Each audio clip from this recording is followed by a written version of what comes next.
రేపు ఎల్లుండి ఆదివారం, రేపు ఏలవ బడికి నీకు గిఫ్ట్ ఇస్తా, సరేనా? నైనా పోవాలి బడికి. దీక్షి ఈరోజు పోయినావు అనుకో, నీకు సాయంత్రం వచ్చేసరికి ఇంకా సర్ప్రైజ్, సరేనా? స్కూల్కి ఆడకుండా పోయిరా, నీకు సర్ప్రైజ్ ఇస్తా. నీకు నచ్చిన సర్ప్రైజ్ ఇస్తా, షాక్ అవుతావు ఇస్తే. చూడు పోయిస్తా, ఆడకుండా పోతా. సరే మామయ్య.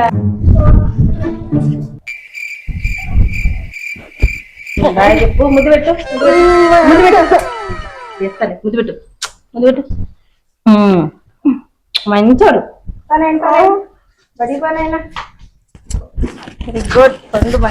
దీక్షిత అయితే చెప్పిన వాటిని స్కూల్కి అయితే వెళ్ళింది. తిరిగి వచ్చాక సర్ప్రైజ్ ఇచ్చారా లేదా, ఇస్తే ఏమి ఇచ్చుంటారు అనేది మాత్రం నెక్స్ట్ వీడియోలో చూపిస్తాను. ఆ సర్ప్రైజ్ ఏంటో మీరు కూడా చూడాలనుకుంటే నెక్స్ట్ వీడియో కోసం వెయిట్ చేయండి. అంతసేపటికి మన ఛానల్ని సబ్స్క్రైబ్ చేసుకొని. Thank you friends.